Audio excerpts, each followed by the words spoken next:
स्वागत है आप सभी का। चलिए बिना टाइम वेस्ट किए सीधे चलते हैं आज के इस high energy current affairs decoder में। इसे खास तौर पर आगामी बीपीएससी, एसएससी और रेलवे परीक्षाओं के लिए रैपिड एक्टिव रिकॉल को ध्यान में रखकर तैयार किया गया है। तो आज के इन महत्वपूर्ण सवालों को डिकोड करने के लिए क्या आप लोग तैयार हैं? चलिए शुरू करते हैं। आज के इस सेशन में हम सिलेबस के 4 सबसे महत्वपूर्ण हाई यील्ड एरियाज को डिकोड करेंगे। हमारा फोकस रहेगा नेशनल न्यूज़ और अपॉइंटमेंट्स, इंटरनेशनल प्लेटफॉर्म्स और ऑनर्स, डिफेंस पैक्ट्स और हेल्थ, और आखिर में स्पोर्ट्स वर्ल्ड और वर्ल्ड रिकॉर्ड्स पर। यहाँ से एग्जाम में मार्क्स पक्के समझिए। तो शुरुआत करते हैं सेक्शन 1 से, राष्ट्रीय समाचार और प्रमुख नियुक्तियां। ये वो एरिया है जहां से स्टेट लेवल प्रीलिम्स में भर भर कर सवाल पूछे जाते हैं। और ये रहा हमारा पहला सवाल जो सीधे ऑब्जेक्टिव पेपर में छप सकता है। अपनी मेमोरी को जरा टेस्ट कीजिए और सोचिए, हाल ही में महिलाओं के कल्याण के लिए अन्नपूर्णा भंडार योजना किस राज्य ने शुरू की है? ऑप्शंस आपके सामने हैं। मध्य प्रदेश, छत्तीसगढ़, राजस्थान या फिर पश्चिम बंगाल। बिल्कुल सही जवाब है पश्चिम बंगाल। अब इस योजना की सबसे खास बात जानते क्या है? इसमें पात्र महिलाओं को हर महीने 3,000 रुपए का डायरेक्ट बेनिफिट ट्रांसफर यानी डीबीटी दिया जाएगा। इस 3,000 रुपए के सटीक आंकड़े को ना कहीं अच्छे से नोट कर लीजिए, क्योंकि बीपीएससी को राज्य की योजनाओं में ऐसे एग्जैक्ट फिगर्स पूछने की बहुत आदत है। चलिए अब एक रैपिड फायर राउंड खेलते हैं। एग्जाम वाला स्टैमिना बनाने के लिए हम एक साथ 2 प्रमुख राष्ट्रीय नियुक्तियों को टेस्ट करेंगे। बताइए, मिस ग्रैंड इंडिया 2026 का खिताब किसने जीता और यूआईडीआई के नए सीईओ के रूप में किसे नियुक्त किया गया है? तो इसके सही जवाब हैं लक्षता थिलगराज और सौरभ विजय। तमिलनाडु की कंप्यूटर साइंस इंजीनियर लक्षता थिलगराज ने नई दिल्ली में मिस ग्रैंड इंडिया का शानदार ताज अपने नाम किया है, और दूसरी तरफ सौरभ विजय का यूआईडीआई का नया सीईओ बनना। सच कहूं तो परीक्षाओं के लिए ये एक बहुत ही क्रिटिकल टेक गवर्नेंस अपडेट है। इसे बिल्कुल इग्नोर मत कीजिएगा। अब आगे बढ़ते हैं अपने दूसरे सेक्शन की तरफ, इंटरनेशनल प्लेटफॉर्म्स और ऑनर्स। ग्लोबल लेवल पर भारत की कूटनीतिक छाप जैसे जैसे बढ़ रही है, परीक्षाओं में यहाँ से सवाल आने के चांसेस भी वैसे वैसे बढ़ते जा रहे हैं।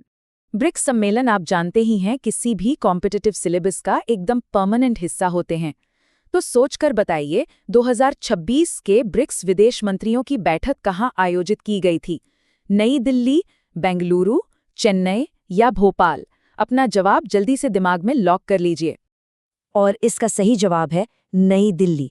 जी हाँ, 14 से 15 मई के बीच विदेश मंत्री की अध्यक्षता में ये अहम बैठक नई दिल्ली में ही हुई थी।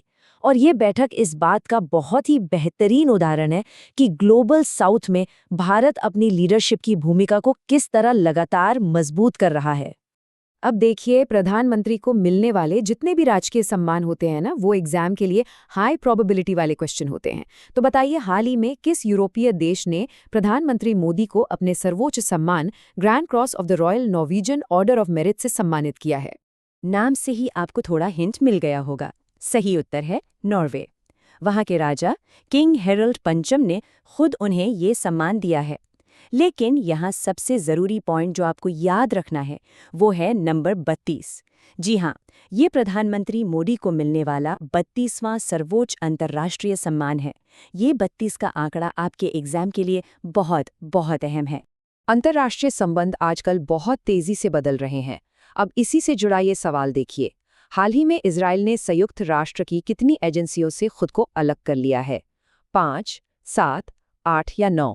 ये एग्जैक्ट नंबर वाला सवाल ना परीक्षाओं में एक पक्का ट्रैप क्वेश्चन बन सकता है। तो इसका सही जवाब है 7। इजराइल आधिकारिक तौर पर संयुक्त राष्ट्र की 7 प्रमुख एजेंसियों से बाहर हो गया है। सच में ट्रैक करने के लिए यह एक बहुत बड़ी और महत्वपूर्ण भू राजनीतिक घटना है। चलिए अब थोड़ा गियर शिफ्ट करते हैं। हमारे रैपिड फायर डिकोडर का अगला पड़ाव है सेक्शन 3, डिफेंस पैक्ट्स और ग्लोबल हेल्थ इमरजेंसीज। जो भी एस्पिरेंट्स रेलवे या पुलिस की तैयारी कर रहे हैं, उन्होंने अक्सर मिलिट्री एमओयू पर सवाल देखे होंगे। तो हाल ही में भारतीय सेना और भारतीय नौसेना के बीच जो memorandum of association on affiliation sign हुआ है, उसका मुख्य उद्देश्य क्या था?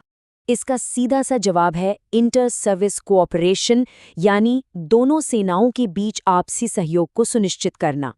आसान भाषा में कहें तो ये समझौता सैन्य रेजिमेंट्स और नौसेना के जहाज़ों के बीच तालमेल और एक स्थायी साझेदारी बनाने की दिशा में एक बहुत बड़ा कदम है। जब भी कोई ग्लोबल हेल्थ इमरजेंसी लागू होती है तो वो पूरी दुनिया की नीतियों और सहायता को प्रभावित करती है। तो क्या आपको पता है विश्व स्वास्थ्य संगठन ने हाल ही में किन देशों में इबोला आउटब्रेक को पब्लिक हेल्थ इमरजेंसी घोषित किया है? सही जवाब है कॉन्गो और युगांडा। WHO के महानिदेशक टेड्रोस अधानोम ने 300 से ज्यादा संदिग्ध मामलों और 88 मौतों की गंभीर रिपोर्ट आने के बाद इस इमरजेंसी की घोषणा की है। UPSC प्रीलिम्स के मैप बेस्ड क्वेश्चंस के नज़रिए से अफ्रीका के ये दोनों देश अब बहुत ही महत्वपूर्ण हो गए हैं।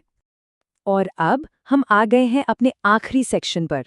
चलिए खेल जगत और ऐतिहासिक पर्वतारोहण रिकॉर्ड्स की ओर तेजी से बढ़ते हैं और आज के अपने इस सिलेबस मैप को पूरा करते हैं।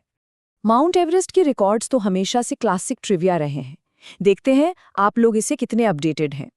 नेपाल के 56 वर्षीय मशहूर पर्वतारोही कामी रीता शेरपा ने सफलतापूर्वक कितनी बार माउंट एवरेस्ट पर चढ़ाई करके एक नया ऐतिहासिक वर्ल्ड रिकॉर्ड बना दिया है?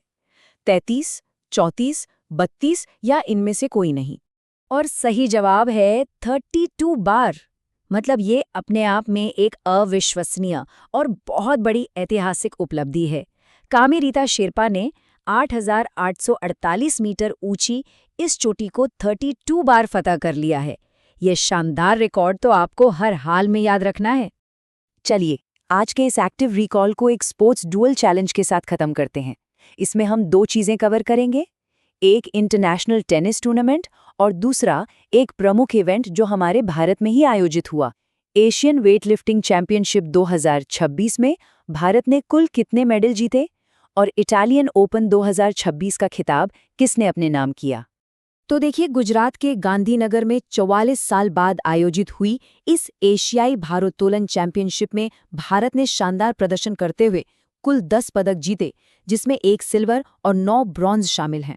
और वहीं दूसरी तरफ टेनिस स्टार ज़ेनिक सिनर ने रोम में अपनी धाक जमाते हुए इटालियन ओपन का खिताब जीत लिया है। तो इतने सारे तेज भू राजनीतिक बदलावों, नई नियुक्तियों और ऐतिहासिक रिकॉर्ड्स को डिकोड करने के बाद एक सवाल जो हम सबको सोचना चाहिए, क्या ये सारे ग्लोबल क्राइसिस और इवेंट्स आगामी BPSC मेंस और प्रीलिम्स परीक्षा के नैरेटिव को पूरी तरह से बदल देंगे? चांसेस तो बहुत ज्यादा हैं। इन बदलावों पर नजर रखना बहुत जरूरी है। खैर, आज के इस एक्सप्लेनर में बस इतना ही। ऐसे ही तेज और सटीक एनालिसिस के लिए हमसे जुड़े रहें।